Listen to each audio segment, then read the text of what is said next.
Welcome, investigator. Evil is on the rise. Crime is escalating.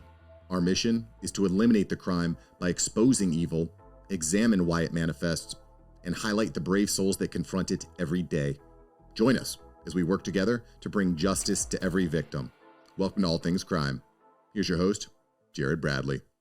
It's painful to hear it all unravel that way.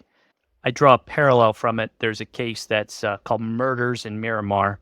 It took place around the same year. In fact, I think it may be the same year. It's on video right now, and it talks about a similar case of circumstances like this. But there's a strong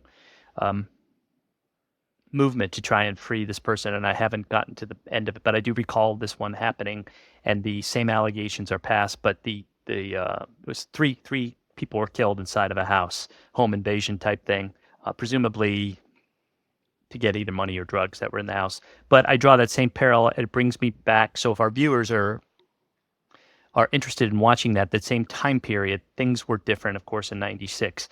I tell a story about you had to document each long distance phone call. You didn't have newspapers coming to you every day giving you intelligence about what was happening in the area, and you had to make phone calls, and all based on relationships.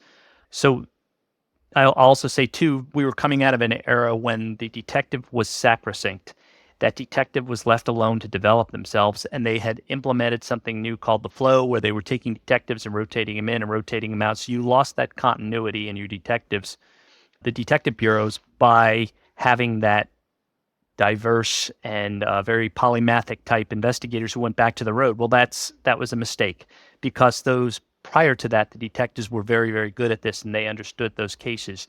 Can't tell you why they invoked that. Was it a ploy to weaken the detective's strength, or was it a way to make things better? I don't know. But anyway, that is what happened at those time periods. So that became a very trendy thing to do. I bring that up because that detective has to keep all of those facts in his or her head as they're getting into this, because when you are talking about details that only the perpetrator could have known, those are sacred tidbits of information, and that's what they seem to rely on in this case, that were coupled with what Chris confessed to. And so this is what essentially did him in. I hate to use that term, but this is what got him convicted, was that standing on your head and saying that he had details. Well, when somebody has those details that are withheld, that's crossing the line. That's pretty much prima facie that the person did that. The problem with this is you had 7 detectives, or at least they were named on that. You had multiple people, and somehow those details were passed over to Chris, and they may not have known each was doing that. There may have been other people interviewing him. How is that different now in salesmanship when you have the turnover to a salesman who can better bond with the potential customer? You just have similar personalities. It's not too different. So those things do happen. I don't have a good answer for that, but I suspect that's probably because I don't think anybody set out to go and say, hey, let's ruin Chris Tapp's life. I think everybody would agree that that's what they were trying to do. They're trying to clear this homicide and move it along. So those are how those mistakes happened, and how those things. I guess there's 60 hours of recorded interviews, and we all know what that meant in '96. That meant when you turn on the tape machine versus, and maybe I'm speaking out of turn here, they could have had that mandated process where you had to interview inside of an interview area, and you always had to have that videotape running. That was trendy about that time. But I'm saying that there could have been informal conversations in addition to the 60 hours.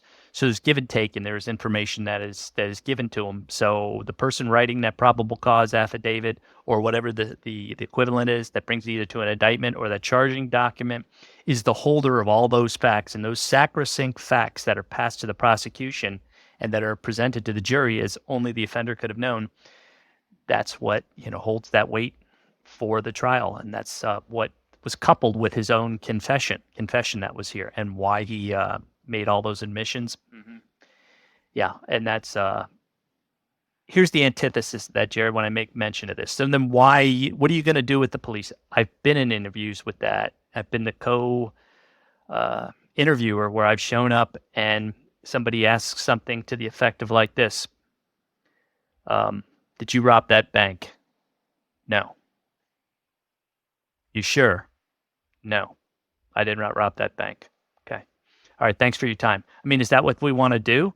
Because that's what you're asking. So I say that as devil's advocate. You want to have investigators that are savvy, but they have to protect those facts. And we do not have a intelligence process in the United States where we have hyperlinks and we have keywords that are set aside. Attorneys have that. They have high-speed indexing and they have things built in that they can find keyword searches and stuff like that. But when they start providing those resources to detectives, we're going to start seeing those perfect investigations that take place. But let's face it, in America, you have the right to the rich get richer and the poor get prison, as it said. But when you see those big defenses come forth and they're very, very good researchers aboard and private investigators, that needs to happen as well in the police departments. And that's not fair to take shots at these PDs, these guys that are doing the best they can, and they're not getting training all that time on these most recent things that happen. They're doing it on an ad hoc basis, and they're inventing it as they are. So when you put that in context, it makes sense how these things happen. But unfortunately, the linchpin on this was Chris made those admissions, and they used those against him. And he crossed the immunity document, the agreement rather. Once he did that, he was really in a bad way. And so yes, 20 years was. Of course, the key thing is they thought he'd done it the entire time. And Yeah. as Carol looked at it, in all the time that I've looked at this and been involved in it, I've never doubted that the investigators weren't maliciously trying to frame this guy. And I think they were just pushing super hard. They had what they considered a hot lead, and they had a suspect that could have done it. They obviously worked to eliminate this Chris Tapp and like Ben Hobbs, but he kept being there as a possibility. And so how it came about, I'm like you, Tom. I don't want to ever say anything negative about law enforcement that if they don't 100% deserve it. I mean, how he was interrogated, yeah, that's been picked apart endlessly, and they back then. But again, we look at it from 2023 standards back in 1996. Well, like you said, things were just done differently back there. You didn't have the physical evidence capabilities that you have now. You don't have cell phone pinging. You don't have, in fact, I don't even know. I mean, what did we have in 96? Like flip phones? I mean, yeah, right. If we could have actually text messages, I think we would have been excited about that. If you look behind me on my shelf over there, I've got one of the very first mobile phones that my dad had. I mean, the thing is a huge clunky Motorola that, but even when that came out in the 80s, we thought that was the coolest thing in the world. And so, technology, you can't look at a case like this based on today's context, because it's just not fair to do. There's so many tools that we have nowadays to narrow down suspects and to get information, from them and about them that it just wasn't available back in the 90s, let alone the 80s or the 70s. And so, I guess that's just a long way of saying, yeah, did the investigation go sideways and did they get the wrong guy? Yes, they did. But could that have been avoided? Not based on what I've seen. I mean, they were doing the best that they thought they could, as most investigators do. So, yeah. Yeah, I heard some of the tapes, and they were asking him, pushing him for details, and they're asking him very poignant questions about the actual sex act itself to see, if he had knowledge of it, or how he's going to say, I don't know. And then inexplicably, he goes along with this. So it's very hard to, and I'm not an apologist for the investigation that took place, because I'm not. The facts are what the facts are and they work out. But you're working with this whole cacophony of investigative tools that you have very little at the time. And so let's bring that all the way forward. How do things work now? Well, what are we going to do? Walk in and say, you have the right to an attorney. I can't ask you any questions. Is that what we want? Okay, so let's go that route. We'll sit back and say it's only we're only going to file things unless we have DNA evidence, because that's the gold standard. Hey, that's great until you get people in Tyvek suits and with gauntlet gloves running around doing the crime. That won't take very long at all for that to happen. And they're going to turn off their cell phones or leave them behind. And then they're just going to say, hey, these are the prosecutive guidelines. So what is it that the apologists want? And I say that because I want to, what we're doing is unique to these. I think 2020, there's been a couple of documentaries on this, and they take this bent that the police dropped the ball. They were inept or something like that. That's dishonest and unfair, or at a minimum, you're ill-informed of police procedurals of the day, meaning you should know what was available to them back then. And then you want to speak to it and say that. You want to know what their caseload is and things like that, then that's fine. I think that's an honest appraisal of what happened over here. And I think that's where we're going on this thing. And that's how this whole travesty and tragedy happened on Chris Tapp. He passed away a month ago, and I read that it was a head injury, and the best we can discern from it was that he had a freak accident. He tripped and fell, had a head injury in Las Vegas, and bled out from that. I know of Bob Saget and William Holden died in a similar fashion from that. Exsanguination was William Holden. He bled out from that, and I think Bob Saget was very similar to it. In his case, he said brain bleed, and they left the information on that. So I'll leave that open to interpretation. But I think a tragic end to a guy who like 3 years of freedom. Is that what he ultimately got? Maybe 6. Am I right on 2017? Yeah, boy, it wasn't very long. So trying to think, I think it was like 2018 when he was actually set free. So, that's at most 5 years. So, and then, when he was freed, he was initially not exonerated. He only got out on that Alford plea. And then once they actually found the real perpetrator, Drips, and they went through that whole process. And so then Chris was actually exonerated. And I remember that, by the way. I went up to Idaho for his actual exoneration hearing, and that was amazing.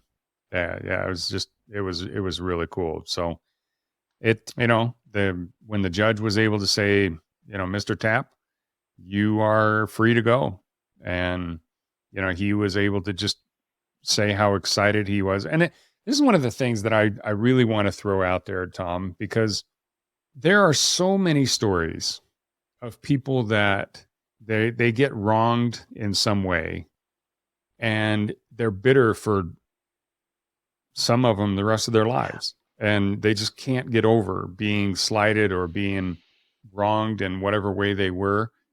And honestly, I can't imagine very many people being wronged to the point that they serve in prison. They lose 20 years of their lives. And this is, you think about what you were doing from the age of basically 17 to about 39, that 20-year period right in there.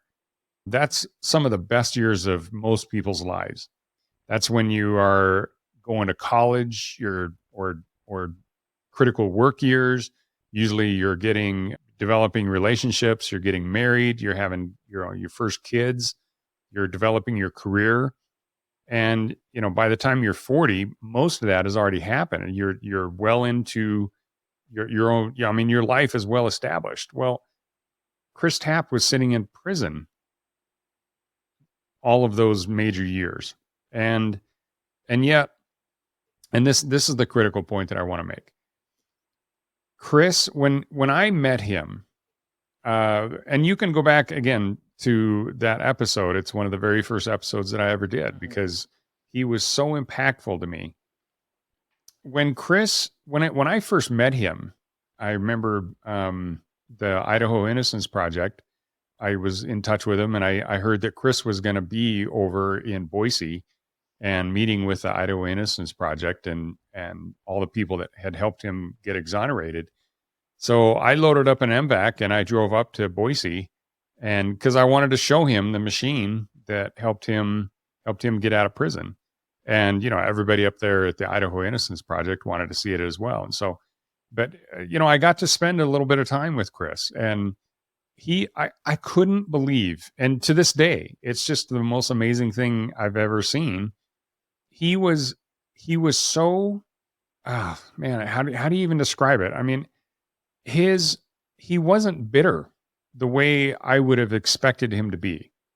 Most people, if you don't pay him back $100, that you've borrowed a year ago, they just lose it, But this guy was robbed of 20 years of the best years of his life. And yet he was just grateful. He was just happy that he was free. He was just excited that he could go get a job and could drive around freely. And he was just excited that he could, go find a girl that he could take to dinner.